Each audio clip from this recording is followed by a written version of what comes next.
Alô, comunidade! Muito bem-vindos, muito bem-vindas. Dia 9 de março de 2026. Começa agora o ICL Urgente, com as principais notícias do Brasil e do mundo, informação e análise a quente. E sempre com a gente, às 5 da tarde, a Laura Couto, lá na redação do ICL. Boa tarde, bom início de semana para você, Laura. Boa tarde, Rodrigo. Mais uma semana começando. Boa tarde para você que está nos assistindo pelos canais do Instituto Conhecimento Liberta e Eduardo Moreira no YouTube. E também, claro, pelos nossos canais parceiros. Aproveita que você está aqui, deixa seu like, se inscreve no nosso canal e comenta aqui no chat de onde você está assistindo o ICL Urgente, que depois eu e o Rodrigo, a gente sempre dá uma olhada, né, Rodrigo? Vamos lá. É isso sim, Laura. Boa tarde para você que mora nesse país em que dinheiro do narcotráfico pode ter abastecido o esquema de Daniel Vorcaro na hora de comprar o Banco Master. Olha só, é uma apuração exclusiva da nossa equipe de reportagem. O material está todo lá no site do ICL. De manhã o N1 já trouxe todo o material, tem depoimento exclusivo, tem documentos que indicariam esse caminho. Um narcotraficante espanhol teria colocado dinheiro para a compra do banco, que na época tinha até um outro nome. Posteriormente, o Vorcaro muda para Banco Master, mas segundo essa testemunha, ele teria recebido dinheiro de um narcotraficante espanhol que inclusive está condenado e sumido, hein? Ele morava no Rio e ninguém sabe onde é que ele foi parar. Então, é algo muito grave. O ICL traz com exclusividade mais esse detalhe, que não é um detalhe, né? É a gênese, como é que tudo começou. Vamos trazer mais detalhes ao longo do ICL Urgente. Bom, a Polícia Federal prendeu hoje um aliado importante de Flávio Bolsonaro no Rio de Janeiro. Trata-se de Alessandro Pitombeira Carracena, investigado por ter ligações com o Comando Vermelho. Está aí na manchete do ICL, do site. PF cumpre ordem de prisão contra aliado de Flávio em investigações sobre o CV. Carracena, o nome dele, né? É ex-secretário estadual de esportes do Rio de Janeiro e foi detido durante a Operação Anomalia, que é mais uma fase das investigações apurando a venda de influência para favorecer os interesses da facção criminosa do Comando Vermelho. Também estão envolvidos no caso o ex-deputado TH Joias, que está preso, e o presidente afastado da Alerj, Rodrigo Bacelar. Essa é a turma do Flávio Bolsonaro no Rio. Por isso temos que ficar de olho. Tem uma operação em curso no Brasil para tentar mostrar que o problema do Brasil é o Supremo Tribunal Federal. Não, o problema do Brasil é deixar essa milícia, né, crescer de novo e achar que pode voltar ao poder central no país, o que seria gravíssimo, perigosíssimo. Estamos falando de gente com ligações com o Comando Vermelho no Rio de Janeiro e a Laura Couto tem mais informações sobre isso. O Alessandro Carracena, ele foi indicado pelo senador Flávio Bolsonaro para a secretaria do governo do Cláudio Castro. Mas antes disso, ele já ocupou diversos cargos na Prefeitura do Rio de Janeiro, como a presidência do Fundo Especial de Ordem Pública e também a presidência do Conselho Administrativo da Guarda Municipal da capital. Além do Carracena, também foram cumpridos 3 mandados de prisão preventiva e 3 de busca e apreensão na cidade do Rio de Janeiro nessa mesma operação. Um dos presos é o delegado Fabrício José Romano. E segundo a Polícia Federal, tanto o Carracena quanto esse delegado, eles agiam como intermediários de propinas do tráfico de drogas em troca de informações e influência, Rodrigo. Vale lembrar aqui que o aliado do Flávio Bolsonaro, o Carracena, ele já tinha sido preso em setembro do ano passado em outra operação da Polícia Federal, a Zargum, que também atingiu o TH Joias. É isso, Alessandro Carracena, vamos voltar. Alessandro Carracena, o amigo, né, aí do Flávio, também é próximo do secretário de Consumidor do Rio de Janeiro, Gutenberg Fonseca, outro aliado do bolsonarismo. Vou até virar para cá para a gente mostrar. De acordo com a PF, o Comando Vermelho tentava influenciar o policiamento no Rio por meio de contatos com Gutenberg Fonseca. Essa a turma do Flávio Bolsonaro no Rio de Janeiro, esta turma que quer voltar ao comando do Brasil com um empurrãozinho da mídia tradicional, que está achando engraçado fazer de conta que o escândalo do Banco Master, o principal é o Supremo Tribunal Federal. E é um escândalo que envolve personalidades ligadas ao bolsonarismo. Zettel é um dos que está preso, financiador do bolsonarismo, que agora tenta voltar ao comando do Brasil e que é ligado a gente como essa aí que foi presa hoje também. Bom, vamos atualizar então o caso Master. Vamos sair do Comando Vermelho e vamos atualizar o caso Master, porque tem tudo a ver uma coisa com a outra também. De onde veio o dinheiro de Daniel Vorcaro? Como é que ele conseguiu construir esse império? Como é que conseguiu comprar um banco? Nova apuração exclusiva do ICL Notícias revela as ligações por trás do esquema milionário daquele que foi o dono do Banco Master. A apuração é de Flávio VM Costa e de Alice Maciel e a manchete está aí na tela. Exclusivo. Fundo que comprou o Banco Master para o Vorcaro teria usado dinheiro de um narcotraficante espanhol. O narcotraficante é esse que aparece aí na tela e a partir de agora a Laura e eu vamos trazer detalhes sobre esse esquema intrincado envolvendo um narcotraficante, um intermediário e o próprio Vorcaro. Laura, por favor, com você. Rodrigo, a história é a seguinte: uma apuração exclusiva do ICL Notícias traz documentos e o testemunho em vídeo de uma pessoa que participou diretamente da aquisição do Banco Master, na época chamado de Banco Máxima. Essa testemunha sustenta que o narcotraficante espanhol Oliver Ortiz de Zarate Martín, que a gente viu a imagem agora na tela, ele teria sido um dos investidores por trás da operação de compra do Banco Master pelo empresário Daniel Vorcaro. A reportagem teve acesso a documentos de transações financeiras, além de autos do processo judicial e registros da Comissão de Valores Imobiliários, a CVM, que sustentam todas as afirmações. A entrevista que a gente gravou com a fonte conta como essa negociação aconteceu e a gente separou um trecho para conferir. Vamos lá. Eu me vejo num dever cívico de ajudar o Ministério Público e a Polícia Federal a identificarem quem está por trás de Daniel Vorcaro, que, por enquanto, parece ser o chefe da máfia, mas na verdade ele era um mero testa de ferro de um operador do mercado de capitais mal intencionado e por sua vez financiado por um traficante internacional de drogas. Então, a minha intenção é dar um caminho para que as investigações avancem e cheguem no beneficiário ou beneficiado final. Quem está por trás de Daniel Vorcaro? Quem está por trás, quem financiou a aquisição do Banco Máxima, atual Banco Master, foi Oliver Ortiz, traficante internacional de drogas e responsável pelo cometimento de diversos crimes de prostituição e que é acusado pela justiça brasileira. Fortíssimo depoimento dado ao Flávio VM Costa. Esse que aparece na tela é o nosso repórter Flávio VM Costa, que é ao lado da Alice Maciel, conduziu toda essa investigação e vocês veem que ele pergunta, né, claro, ali na lata, quem é que está por trás do Vorcaro? E a fonte, uma voz até modificada, não aparece o rosto, porque é algo muito pesado, a fonte diz com todas as letras, quem está por trás é esse Ortiz, traficante internacional de drogas, de origem espanhola, que morava no Rio de Janeiro e que também mexia com prostituição internacional. Tudo isso na matéria apurada por Flávio VM Costa. Os detalhes estão lá no site e a gente tem trechos importantes ainda para serem mostrados. O N2 vai trazer a participação também da Alice Maciel, que é a outra repórter desse caso. Muitos detalhes importantes e uma apuração exclusiva do ICL. Vamos lembrar que em 2013, Oliver Ortiz, que é esse traficante, foi condenado por lavagem de dinheiro e tráfico internacional de drogas, condenado aqui no Brasil. Olha ele aí na tela, gente. Vamos dar uma passadinha no perfil deste homem, né? Ele vivia há 17 anos no Brasil. Quando foi preso, lá atrás, ele morava num condomínio de luxo na Barra da Tijuca, zona oeste do Rio. Então vamos dar uma passada aqui, ó. Oliver Ortiz de Zarate Martins, 48 anos, vive no Brasil desde 2009, é dono de um triplex na Barra, lá no Rio, foi preso em 2013 por tráfico. A PF apreendeu com ele 20 milhões em bens, quer dizer, além do triplex, ele tinha outros bens. Ele tem ligação com cartéis colombianos e praticava lavagem de dinheiro para os traficantes aqui no Brasil.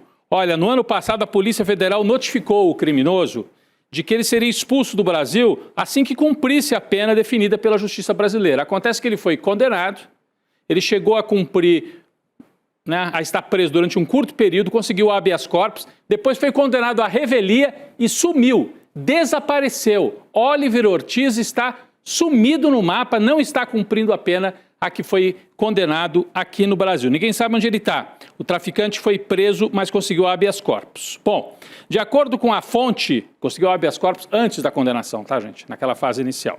De acordo com a fonte ouvida por nossa equipe, o elo entre Vorcaro e o narcotraficante seria um terceiro homem, um operador do mercado financeiro chamado Benjamin Botelho de Almeida. Então, presta atenção nisso, gente. Temos o Vorcaro, que, segundo a nossa fonte, parece ser o chefe, mas na verdade ele é testa de ferro de gente maior, é o que diz aí na matéria. Então você tem o Vorcaro, você tem esse traficante que nós mostramos aí condenado no Brasil e você tem um operador de mercado financeiro chamado Benjamin Botelho de Almeida. Laura, quem é esse terceiro personagem, o Benjamin Botelho de Almeida? Rodrigo, Benjamin Botelho de Almeida é apontado pela Polícia Federal como sócio oculto e operador financeiro do Vorcaro nos Estados Unidos. Segundo a fonte, ele seria o cérebro por trás da operação de compra do Banco Master. E antes disso, Benjamin Botelho teria sido apresentado ao narcotraficante espanhol Oliver Ortiz por uma terceira pessoa, chamada Ian Hirano. O Ian teria dito ao narcotraficante que o operador poderia aquecer todo o dinheiro frio do Oliver Ortiz, o traficante, dinheiro esse que vinha do tráfico de drogas e da prostituição, Rodrigo. O narcotraficante também chegou a ter participações em fundos de investimentos de empresas offshore nas Ilhas Caimã. Segundo a fonte que a gente ouviu, o Daniel Vorcaro teria usado recursos desses fundos para a aquisição do Banco Máxima, Rodrigo. É isso, olha, a gente não tem uma foto, né, um rosto. A gente não sabe exatamente quem é o Benjamin Botelho de Almeida, né? O espaço está perto também para que ele se pronuncie. Nós estamos trazendo aqui informações apuradas pela nossa equipe. O Benjamin teria arquitetado a operação de compra, enquanto os recursos teriam vindo do narcotraficante espanhol. Então, o Benjamin seria o cérebro, o cara que entendia de mercado, etc, etc. A gente montou aqui no telão uma linha do tempo para você entender melhor como é que se deu a formação, né, desta possível organização criminosa, desde a compra do banco lá em 2015. Presta atenção, ó. Vamos começar. 2015, Vorcaro começaria a negociar a compra do Banco Máxima, que ele tinha esse outro nome, Banco Máxima, e isso teria sido intermediado pelo Benjamin Botelho de Almeida. Em 2017, o Vorcaro conseguiu fechar a compra do Banco Máxima.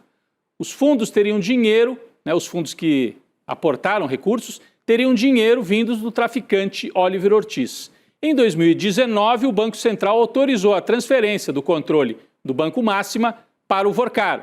Em 2021, o Banco Máxima é renomeado para Banco Master.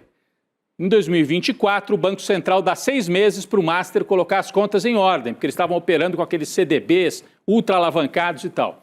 Em 2025, a PF deflagra a Operação Compliance Zero, prende Vorcaro pela primeira vez e o Banco Central liquida o Banco Master.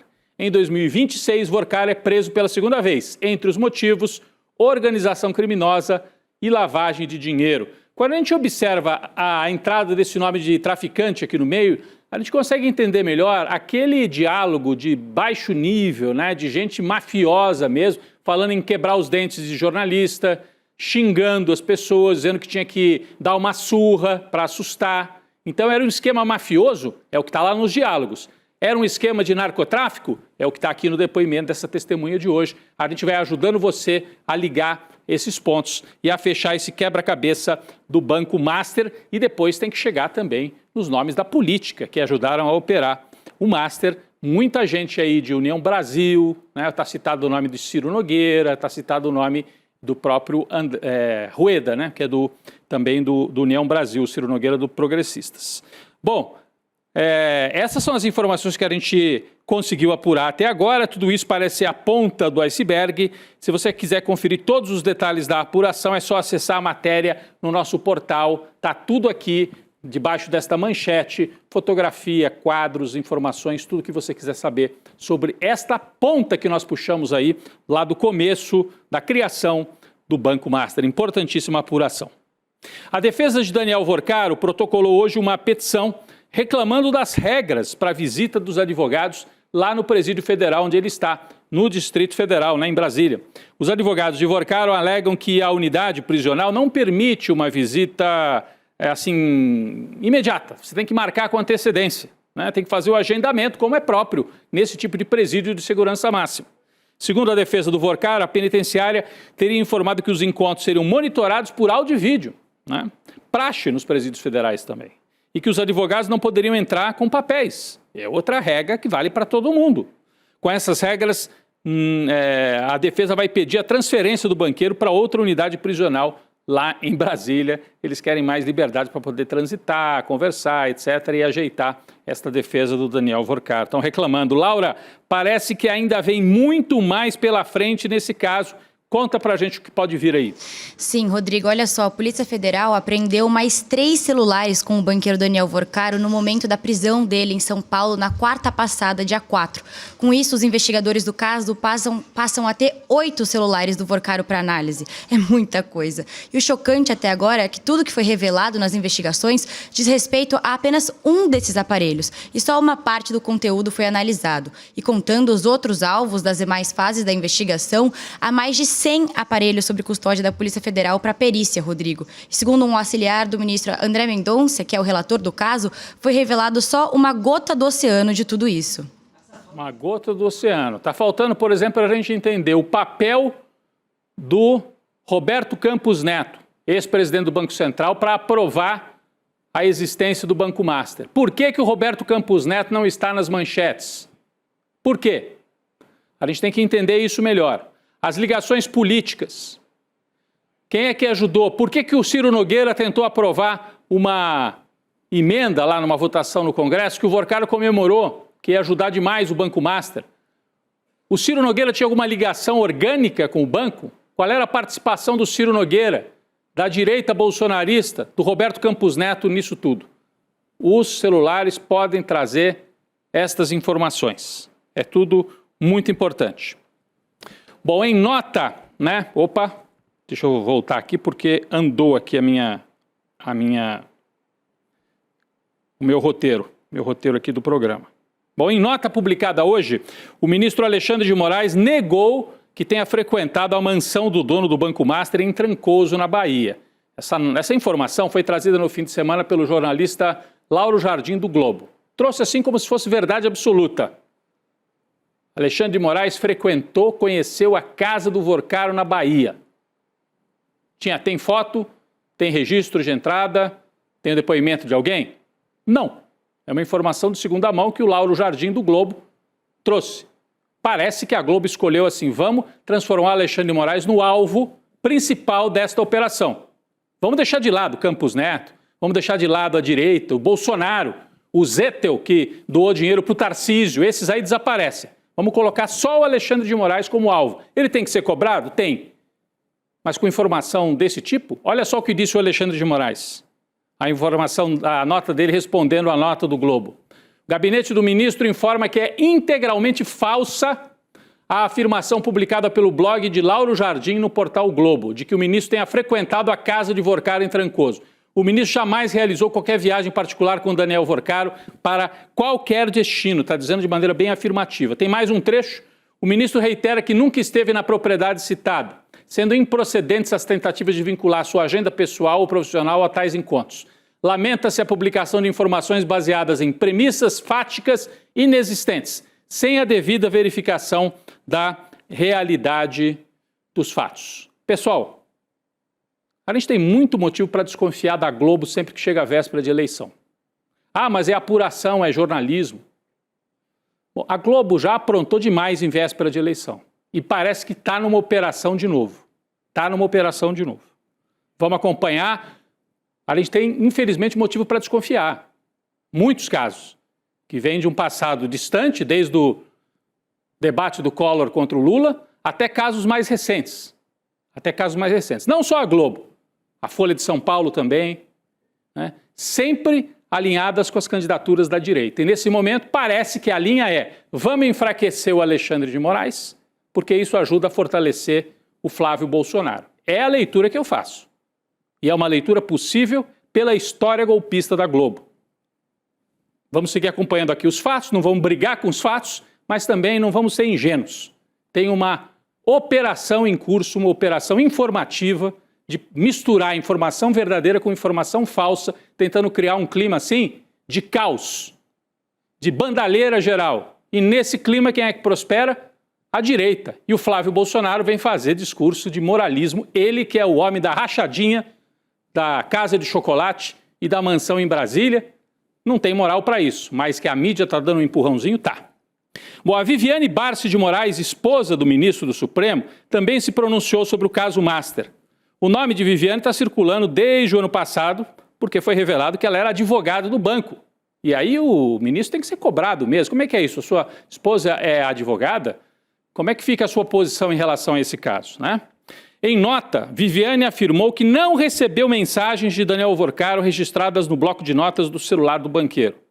A advogada também, pela primeira vez, detalhou quais foram os serviços prestados pelo escritório dela ao Banco Master. Então ela publicou uma nota e explicou, ó, eu fiz isso, trabalhei sim, fui contratada e ganhei, né, como advogada do Daniel Alvorcaro. Laura tem mais detalhes sobre essa nota em que a Viviane dá detalhes à advogada sobre o serviço prestado para o banco. Laura. Rodrigo, segundo o comunicado, o contrato com o escritório Barsi de Moraes foi firmado em fevereiro de 2024 e previa um pagamento mensal de R$ 3.500.000, podendo chegar a 129 milhões de reais ao longo dos 3 anos do contrato. O acordo, porém, foi encerrado em novembro de 2025, quando o Banco Master entrou em processo de liquidação determinado pelo Banco Central. A defesa da Viviane também informou que durante o período de vigência do contrato foram realizadas 94 reuniões, sendo a maioria presencial na sede do Master. Os encontros tiveram como objetivo analisar documentos, discutir questões jurídicas e desenvolver atividades previstas no contrato. Esse trabalho incluiu a revisão de políticas internas, elaboração de códigos de ética e também o desenvolvimento de programas de integridade e assessoria em temas do mercado financeiro. Agora, é importante, o escritório afirma que nunca atuou em qualquer causa do Banco Master no âmbito do Supremo Tribunal Federal. Rodrigo. Certo, e a nota também não detalha o valor, porque muita gente falava em 120 milhões de reais e tal. Aqui tem o detalhe do trabalho que ela fez, né? Ela fez esse trabalho, dá vários detalhes, mais de 70 reuniões, etc. O valor divulgado seria muito alto, e aí fica a desconfiança. Será que o Alvorcaro contratou a Viviane para ter um trânsito junto ao Supremo?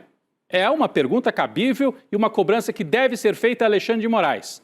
Mas, repito, a minha dúvida é, por que se cobra o Alexandre de Moraes e não se cobra o Roberto Campos Neto, que é muito mais grave? Foi ele que permitiu a existência desse banco. Por que não se cobra o Ibanez Rocha, que tentou comprar um banco falido com dinheiro do contribuinte lá de Brasília? Por que não se cobra o Cláudio Castro, aliado do Flávio Bolsonaro no Rio, que pegou dinheiro do funcionalismo público do Rio e enfiou num banco quebrado? Por que é só o Alexandre de Moraes? Parece sob encomenda, porque ele acabou de condenar o Jair Bolsonaro. Fica parecendo. A gente pode cobrar, mas vamos cobrar os outros, né? Aí fica mais organizado. Mas a gente sabe como é que funciona a imprensa no Brasil. A imprensa tradicional tem lado e estão mostrando de novo. O STF vai julgar de forma colegiada pela primeira vez um episódio ligado ao Master. Na próxima sexta-feira, a segunda turma deve avaliar a decisão do ministro Mendonça, que determinou a prisão preventiva do banqueiro Daniel Alvorcaro e de outros 3 aliados. A medida foi dada de forma monocrática, né? Ou seja, o Mendonça decidiu sozinho. Agora os outros da segunda turma têm que dizer se acatam integralmente. Quem é que compõe a segunda turma, além do André Mendonça? Gilmar Mendes, Cássio Nunes Marques, Luiz Fux e Dias Toffoli. Todos eles vão decidir na sexta-feira.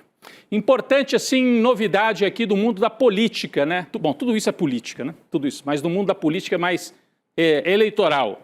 O ministro da Fazenda, Fernando Haddad, vai deixar o governo Lula na semana que vem para concorrer ao governo de São Paulo. A saída está programada para quarta ou quinta-feira. O martelo foi batido, né, e houve um reforço nessa decisão de que ele concorra ao governo de São Paulo depois da pesquisa Datafolha do fim de semana mostrar que Haddad é, entre os nomes ligados a Lula, aquele que tem o melhor desempenho no enfrentamento a Tarcísio de Freitas na disputa pelo governo de São Paulo. Segundo o Datafolha que saiu no fim de semana, o petista Haddad tem 31% no primeiro turno contra 44% de Tarcísio. No segundo turno, ele perderia para Tarcísio por 52% a 37%. Mas a tática do PT, do Lula, é ter um candidato forte que ajude o Lula a ter um manancial de votos importante em São Paulo, mesmo que ele perca em São Paulo, né, a diferença não seria tão grande para alavancar a candidatura nacionalmente. O ministro deve dar uma pausa antes de se lançar candidato ao governo de São Paulo.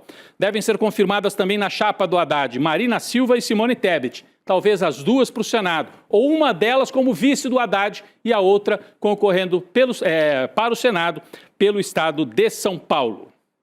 Pessoal, noticiário internacional, mas ligadíssimo ao Brasil, hein?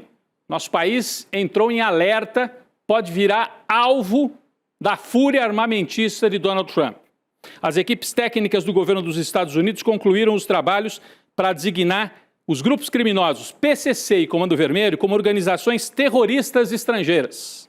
A medida abre caminho para os Estados Unidos adotarem sanções e medidas militares contra os criminosos. Olha a gravidade disso. Ao classificar os grupos como terroristas, Trump pode transformar as bases, desses grupos de tráfico em alvo legítimo de um ataque militar, mesmo que seja em território brasileiro. Atenção a isso. O trabalho técnico já foi realizado, agora resta apenas uma chancela política. Diplomatas ouvidos pelo ICL Notícias dizem que a decisão dificilmente será revertida. É a justificativa que Trump queria para avançar sobre o Brasil ou para pelo menos pressionar tremendamente o Brasil. Ou vocês ficam comigo, ou eu posso bombardear. Como disse o Flávio Bolsonaro, já pediu, o Eduardo Bolsonaro, a família Bolsonaro, que seria bom um bombardeio na Baía de Guanabara. Eles querem entregar o Brasil dessa forma. São irresponsáveis. E o Trump está mostrando que o caminho pode ser esse. A reportagem do ICL confirmou que o Palácio do Planalto já havia sido alertado sobre esse risco e busca caminhos para reabrir diálogo com os Estados Unidos. Bom, eles podem se voltar mais duramente aqui para a América Latina, ainda mais porque a guerra lá no Irã, pelo jeito, não vai se resolver tão rápido como o Trump gostaria. E, aliás, por causa disso, o preço do petróleo explodiu. O barril chegou a se aproximar hoje de $120, o preço do barril, patamar que não era visto desde 2022. A alta acontece em meio à paralisação do tráfego de petroleiros pelo Estreito de Hormuz, consequência da guerra do Irã. Então não passa petróleo e, mais do que isso, refinarias são bombardeadas, o comércio está interrompido. Os ministros das finanças do G7, os países mais ricos do mundo, discutem ainda hoje uma possível liberação conjunta de reservas emergenciais para que o preço não exploda ainda mais e para que não pressione a inflação internacionalmente. É o resultado da guerra travada pelos Estados Unidos. Aliás, guerra que hoje teve uma nova leva de ataques. O Irã lançou mísseis contra Israel. É o primeiro ataque após a nomeação do novo líder supremo. O Irã tem um novo líder supremo, Mojtaba Khamenei. A Laura tem informações sobre isso também. Rodrigo, o novo líder supremo do Irã foi anunciado nesse domingo. O Mojtaba Khamenei, de 56 anos, é filho do Ayatollah Ali Khamenei, assassinado por um ataque aéreo de Israel no começo do conflito contra o Irã. Hoje, mísseis e drones provocaram uma morte em território israelense, enquanto explosões voltaram a ser ouvidas em países vizinhos. A Arábia Saudita anunciou ter interceptado drones que seguiam em direção a um campo de petróleo no leste do país. O Bahrein, por outro lado, confirmou ataques às instalações petrolíferas. Já Israel respondeu com uma nova onda de ataques à infraestrutura na região central do país persa. Além disso, as Forças Armadas também afirmam ter atacado um alvo do Hezbollah em Beirute, no Líbano, Rodrigo. Então a guerra mostra que vai se espalhando. Líbano, o Irã mostra que tem força interna para resistir e o filho do Khamenei é nomeado líder e ele tem muita ligação com a Guarda Revolucionária. Então, o Trump matou o Khamenei, mas quem ficou de pé foi o setor mais duro, mais linha dura do regime iraniano para resistir. O novo líder supremo já conta com apoio internacional. O presidente da Rússia, Vladimir Putin, prometeu hoje apoio inabalável ao Ayatollah Mojtaba Khamenei nesse novo cargo. Pessoal, por fim, uma última nota aqui da América Latina. A esquerda colombiana, o partido do Gustavo Petro, foi grande vitorioso na eleição de ontem, eleição parlamentar. O partido dele é o Pacto Histórico. A gente tem o Petro aí na tela.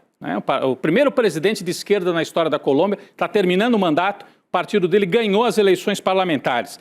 Com mais de 4 milhões de votos, a coalizão de Petro deverá conquistar cerca de 25 das 108 cadeiras no Senado. É o partido com mais representantes nesta casa e é também o principal partido, deve ser um dos principais partidos na Câmara dos Representantes. O Petro vai se fortalecendo e no fim do primeiro semestre tem a eleição presidencial. O candidato dele é o favorito para vencer lá na Colômbia. Laura, obrigado pela participação, pelas atualizações ao vivo. Valeu, Rodrigo. Até amanhã. Até amanhã. Você que acompanha aqui o ICL Notícias já está sabendo que a gente lançou o Oráculo ICL, essa super ferramenta para você acessar todo o nosso conteúdo na plataforma. O Oráculo ICL é uma ferramenta pensada para ser sua aliada nesse ano de eleição. Então, se você já é assinante, você pode usar o Oráculo, né? Vai lá na área de membros ali do ICL. Se você não é assinante, aproveite agora. Assine em iclurgente.com.br. Assine, veja os cursos, as aulas, use o Oráculo e assinando hoje, agora, você ganha esses presentes que estão aí na tela. 2 livros e ainda o baralho dos professores, né? Dos professores do ICL. Você assina em iclurgente.com.br. iclurgente.com.br. Aí você assina o ICL e ganha acesso ao Oráculo ICL. Vem aí o N2 com atualização de notícias, a Roberta Garcia, Chico Sá e toda a nossa equipe. Daqui a pouco eu estou por lá. O ICL Urgente volta amanhã. Valeu, gente. The Democrats say, please don't call them animals. They're humans. I said, no, they're not humans. They're not humans. They're animals.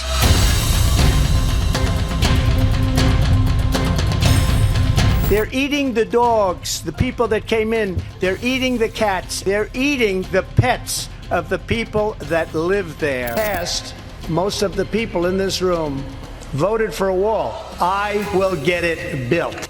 Worried about anything in particular? Our women's rights. Climate change is one of the greatest con jobs ever because global warming didn't work.